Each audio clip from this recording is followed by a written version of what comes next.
हाय hello everyone, good evening childrens. अब मैं यहाँ पे क्वेश्चन नंबर 4 स्टार्ट करने जा रही हूँ, जो कि मैंने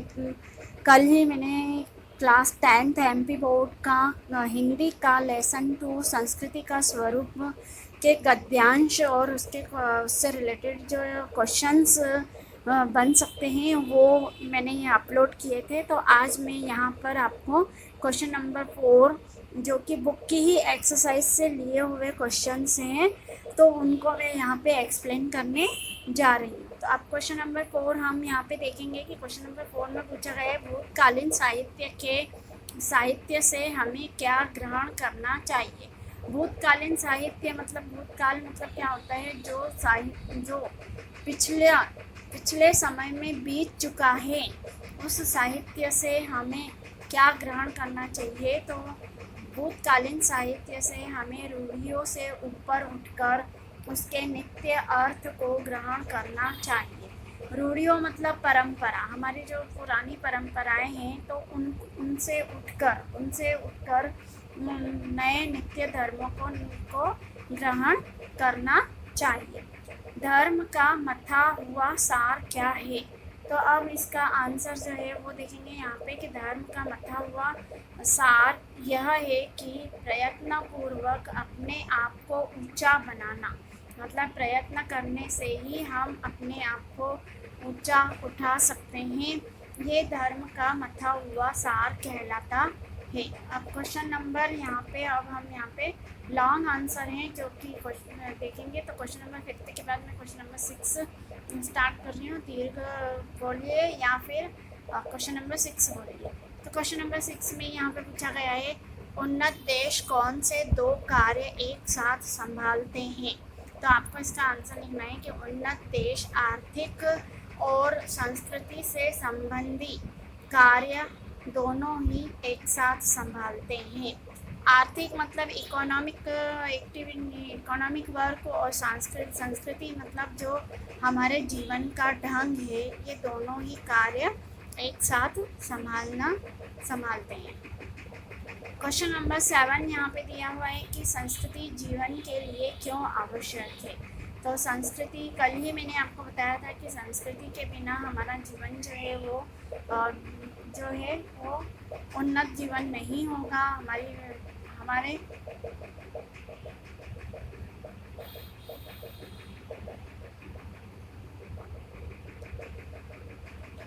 क्वेश्चन नंबर 2 स्टार्ट कर रही हूँ मैं यहाँ पे। संस्कृति जीवन के लिए क्यों आवश्यक है।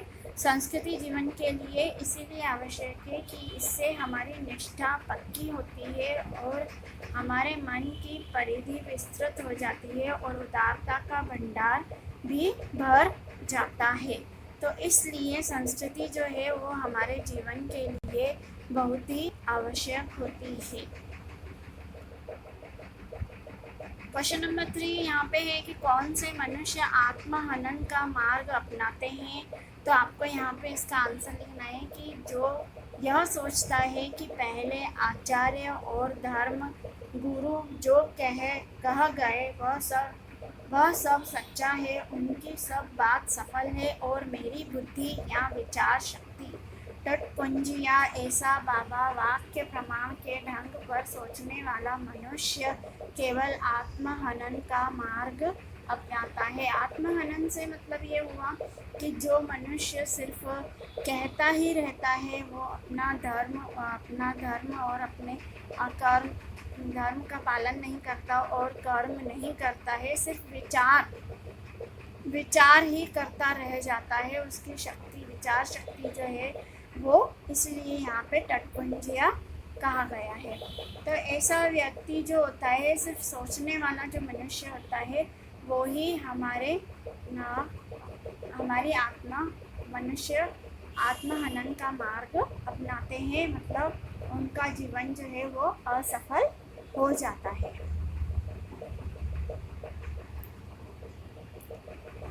क्वेश्चन नंबर 4, कैसे लोग नई संस्कृति को जन्म नहीं दे पाते। तो हम यहाँ पे देखेंगे कि जब कर्म से भयभीत व्यक्ति केवल विचारों की उलझन में फंस जाता है, तब वे नई संस्कृति को जन्म नहीं दे पाते। मतलब ये है कि जब कोई भी व्यक्ति कर्म करता है, कार्य करता है, तो उसकी बुद्धि जो है उस समय वैसा काम नहीं करवाती है और बुद्धि का विकास नहीं हो पाता है और वो मनुष्य जो है हमेशा उलझन में ही फंसा हुआ रह जाता है, क्योंकि उसकी बुद्धि जो है वो काम नहीं कर पाती और न ही उसके विचार, उसके सोचने समझने की जो शक्ति होती है उनको विचार नहीं कर पाता, सिर्फ वो उसका मन जो है उलझा हुआ ही रह जाता है। तो ऐसे लोग समाज में बहुत सारे हैं जिनकी वजह से संस्कृति जन्म नहीं ले पाती है। अब मैं यहाँ पे बुक की एक्सरसाइज स्टार्ट कर रही हूँ, जो कि यहाँ पे क्वेश्चन नंबर दिया है कि निम्नलिखित शब्दों के विलोम शब्द लिखिए। तो उन्नति का है यहाँ पे अवनति लिखना है। उदारता है तो उदारता का आपको यहाँ पे अनुदारता लिखना है। नूतन का होता है पुरातन, नूतन मतलब नया, तो पुरातन मतलब पुराना। उदारता मतलब भलाई, भला करना। अनुदारता मतलब भला नहीं करना। उन्नति मतलब विकास होता है। अवनति मतलब विकास न करना। तो ये सम्मान और इसका विलोम है अपमान। तो ये प्रश्न नंबर 2, निम्नलिखित मुहावरे लोकोक्तियों का अर्थ स्पष्ट करते हुए वाक्यों में प्रयोग कीजिए। तो अब हम यहाँ पे इसके मुहावरे और लोकोक्तियों का अर्थ यहाँ पे लिखना है और उनका ही यहाँ पे वाक्यों में प्रयोग करना है। तो यहाँ पे आपको दिया है कि जीवन का ठाठ। जीवन का ठाठ से मतलब है कि संपन्न व्यक्ति जो होता है, जिसके पास हर चीज़ का सुख होता है, हर चीज़ हासिल कर लेता है, तो वो ऐसा व्यक्ति संपन्न कहलाता है। तो इसलिए जीवन का ठाठ। तो अब इसका हम वाक्य क्या बनाएंगे कि उसके जीवन का ठाठ ढह गया, या उस व्यक्ति का के जीवन का ठाठ बहुत ही निराला है। आप ये भी वाक्य लिख सकते हो। वाक्य लिखते समय आपको ये ध्यान रखना है कि जो आपका यहाँ पे शब्द दिया हुआ है, लोकोक्ति दी है, उसका वहाँ पे वर्णन होना चाहिए, वो शब्द वहाँ पर आना चाहिए। जैसे यहाँ जीवन का ठाठ है, तो जीवन का ठाठ जो है वो उस वाक्य में रिपीट होना चाहिए लिखते समय, तो ही वो वाक्य जो है आपका सही कहलाएगा। अब सेकंड यहाँ पे दिया है कसौटी पर कसना। कसौटी पर कसना मतलब होता है कि कड़ी परीक्षा कर लेना या फिर मेहनत करना। तो इसका अर्थ ये है, इसका अर्थ तो क्या, उसके बाद आप इसका वाक्य बना सकते हो कि कसौटी पर,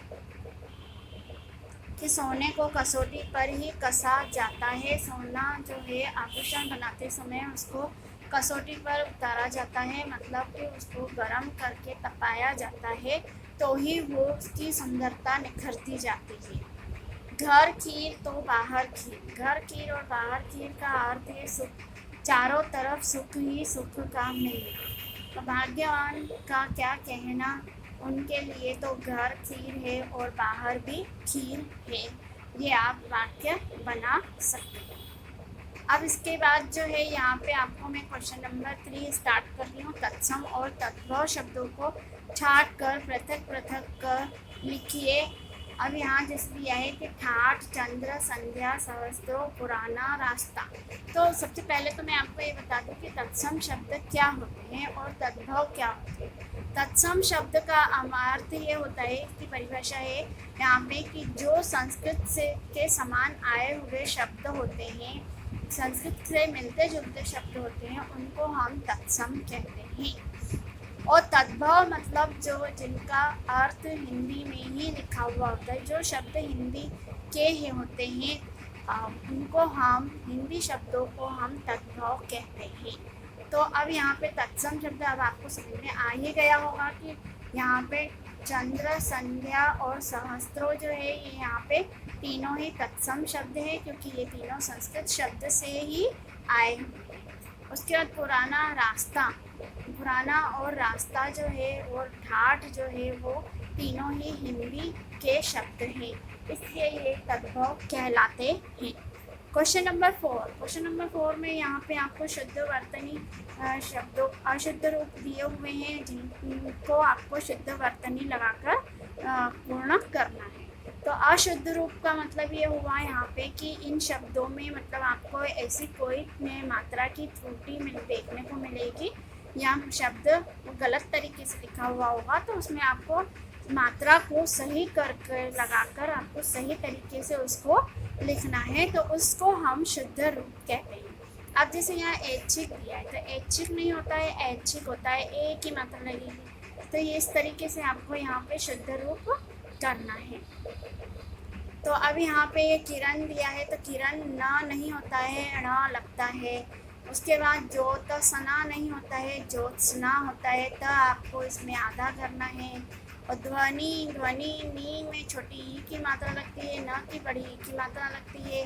प्रतिलिपि दिया है तो प्रतिलिपि में भी आपको त में भी छोटी ई की मात्रा ही लगेगी, बड़ी ई की मात्रा नहीं लगती है। उज्जैनी नहीं होता है, उज्जैनी होता है, यीनी होता है, ये या में छोटी ई की मात्रा लगा के आपको ये महाशब्द शुद्ध रूप लिखने हैं। आपको अच्छे से बिल्कुल समझ में आ गए होंगे। तो अब यहाँ पे क्वेश्चन नंबर 1 स्टार्ट कर रही हूँ, जो कि फर्स्ट क्वेश्चन यहाँ पे दिया है। हमारे तीज त्यौहार भी संस्कृति के अंग है। वर्ष भर मनाए जाने वाले त्योहारों का चार्ट बनाकर कक्षा में लगाएं।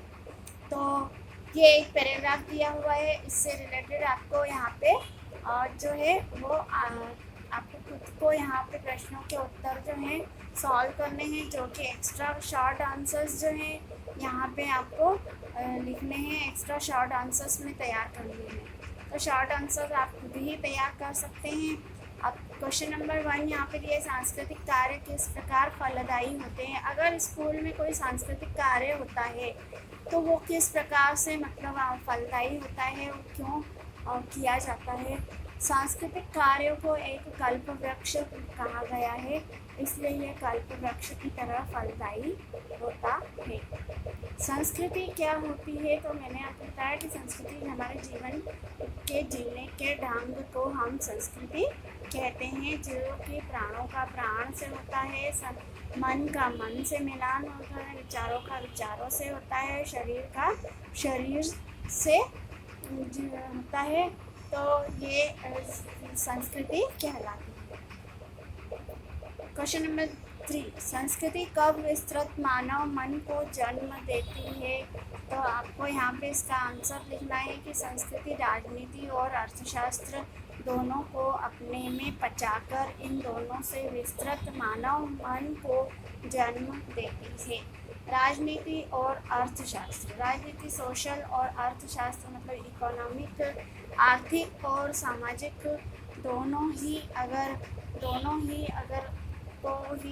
हमारे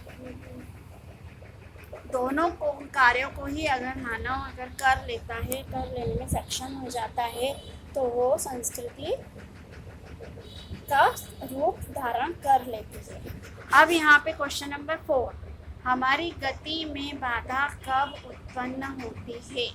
तो हमारी गति में बाधा तब उत्पन्न होती है जब हम संस्कृति के जड़ भाग के गुरुतर बोझ को ढोने लगते हैं। मतलब संस्कृति जो है हमारे मन में नहीं होती, हमारी संस्कृति हमारे पास नहीं होती है, हमारे जीवन के जीने का ढंग हम अजीब होता है, नहीं होता है, इसलिए संस्कृति जो है वो बोझ लगने लगती है। संस्कृति के कौन कौन से अंग हैं।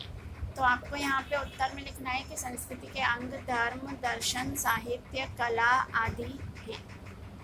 इन सभी से मिलकर जो है संस्कृति जन्म लेती है, ये आपको मैंने लेसन में ही बता दिया है। अब यहाँ पे आपको इसमें यहाँ पे करेक्ट टिक द करेक्ट सही विकल्पों का विकल्प का चयन करना है कि यहाँ पे इसका सही उत्तर क्या है। तो यहाँ राजनीति की साधना का अंग है एक, तो एक ही राजनीति की साधना का अंग एक ही होता है, इसलिए एक कहला पे आपको आंसर टिक करना है। उसके कला और संस्कृति के लेखक आपको मालूम है कि संस्कृति का स्वरूप जो है वो डॉक्टर वासुदेव शरण अग्रवाल ने लिखी थी, तो इसका आंसर डॉक्टर वासुदेव शरण अग्रवाल आंसर होगा। थर्ड है गुप्त काल के दूसरे महान विद्वान है।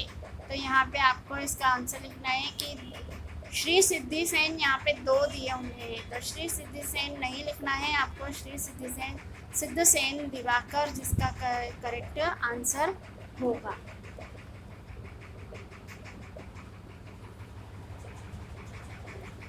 फोर अश्वघोष है। अश्वघोष कौन है? यहाँ पे आलोचक थे, निबंधकार थे, पत्रकार थे कि महाकवि थे, तो आपको महाकवि पे ना टिक करना है।